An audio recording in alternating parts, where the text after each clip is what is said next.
gumbad, which means glazed dome or a glass dome.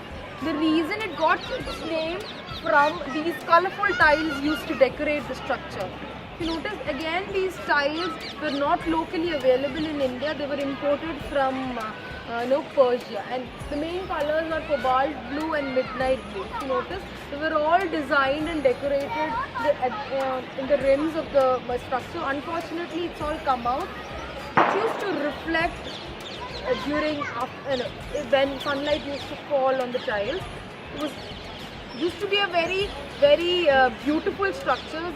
The travelers, foreign travelers have actually mentioned the beauty of the structures and beauty of this particular structure and the tile work used to decorate, but unfortunately you'll only see the traces there. Now we have, it is a tomb. It is not a gateway or a mosque, it is a proper tomb. You will see several graves inside. Again, as I said, the glass dome isn't a tomb. Again, unfortunately, we don't know who exactly are these people who are buried here. But the reports say they were an important family who influenced and it was very close to Sikandar Lodi. Again, this was built during his reign in 15th century, but we don't know who exactly they were. But I'm sure they were very important. That's why you have a big tomb dedicated to them. And there are like numerous people buried here. But this unfortunately is in a very sad state. Used to be a very beautiful monument with the tile work and the calligraphy and the design. If you notice, even the ceiling and the walls was very dark.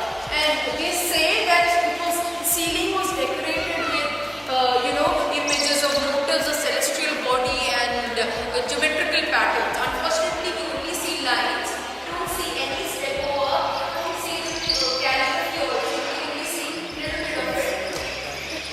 Again, mihrab is back, which was missing in the gateway.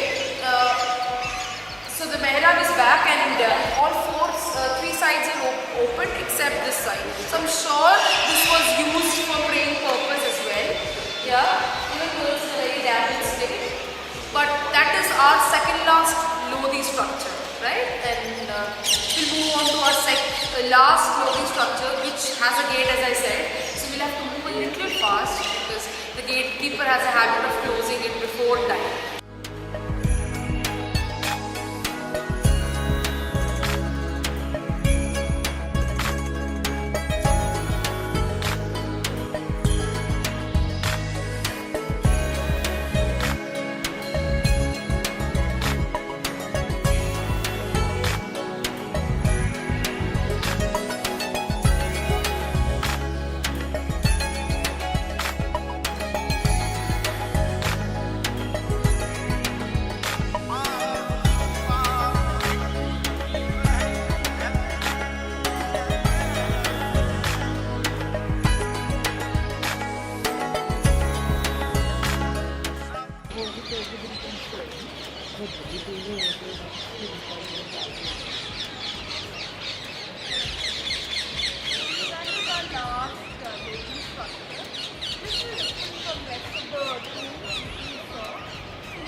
Other than the structure, you entered into a fortified area. Yeah, so the main structure is in the middle of a fortified wall. Yeah, this is the structure dedicated to Sikandar Lodi, the guy who built the previous structure. So after ruling for 28 years, he is buried here. This particular tomb was built by Ibrahim Lodi, who lost in the Battle of Panipat, and then after the defeat you have Mughals coming. So Ibrahim Lodi built this huge lavish tomb for his father Sikandar Lodi. So he is buried here. Other than the fortified walls, fortification of a tomb came in much later. Like that's what they say, that a garden and a fortified wall around. The tomb was actually professed by Mughal rulers, but if you look at this particular structure, the trend started much early in 16th century by Ibrahim Lodi. Notice this. structure is inside a semi-fortified wall, not too high, but we don't know why a tomb was built inside a fortified wall, because no one's going to attack a tomb.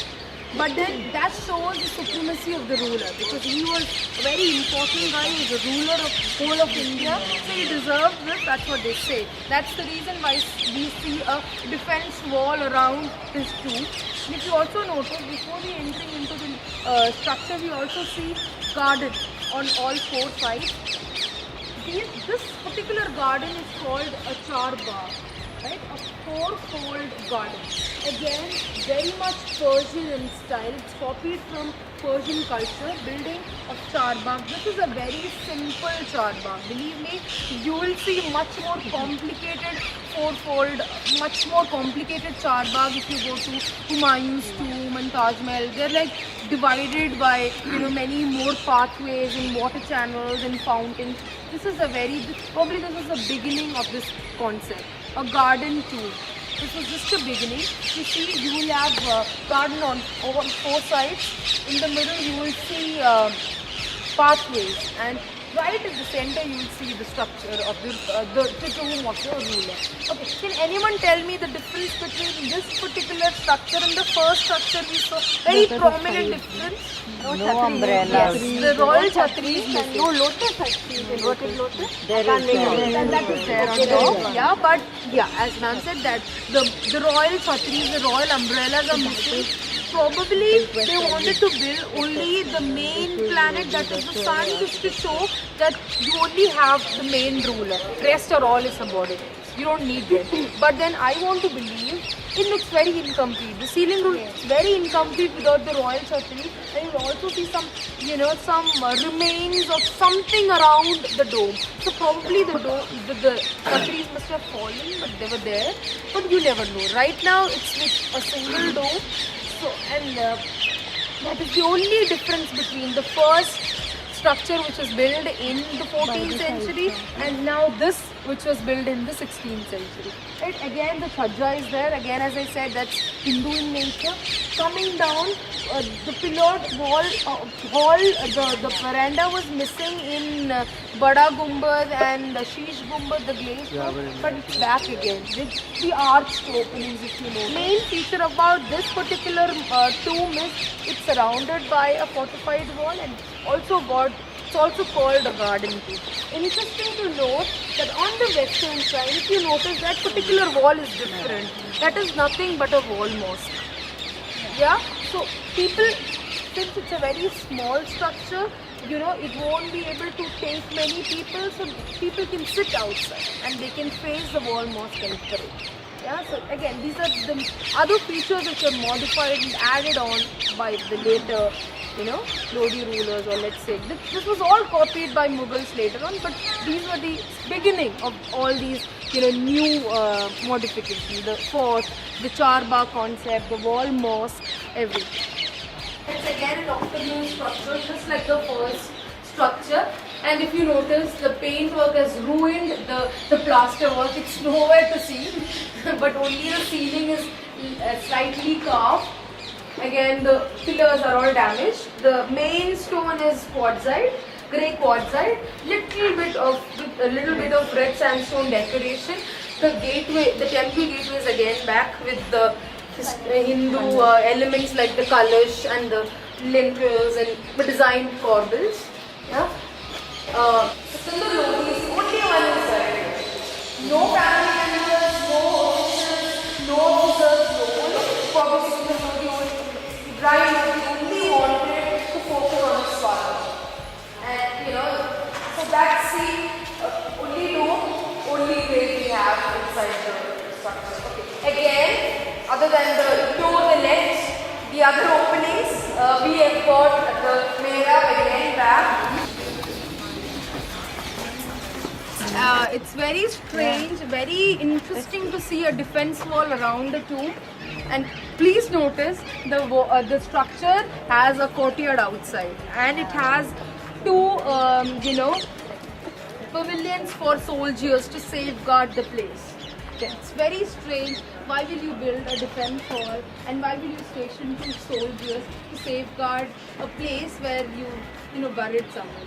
Again, I mean, he was a ruler, he deserved it, so that's how we have a massive fortified, tomb for a ruler who ruled Delhi, or let's say India, for 28 years. This guy, as I said, is a very fascinating person.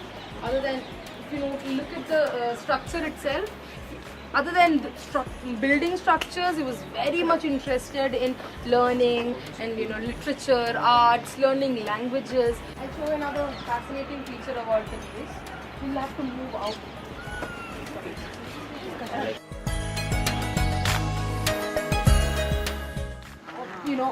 On all the sides. The reason these water pipes, as I said, was connected to the tributary which was running. Now it's become an ornamental lake, but there used to be a tributary of Yamuna running through this place. So that was connected to this water body to water the garden and the plants, the flowering plants which was there inside the fort. So, as I said, a very important person was buried inside, and the garden never ran out of grass or flowers. It was always beautiful and green. To keep it beautiful and green throughout the year, the water was constantly, it ran through the water pipes and it used to water the whole of the garden. And as I said, this is one of the simple charbags you'll ever see. You go down to Humayun's tomb and Taj Mahal, you won't be able to see. You have underground water channels also connected, so that to keep the place beautiful and clean and green throughout the year. Yeah?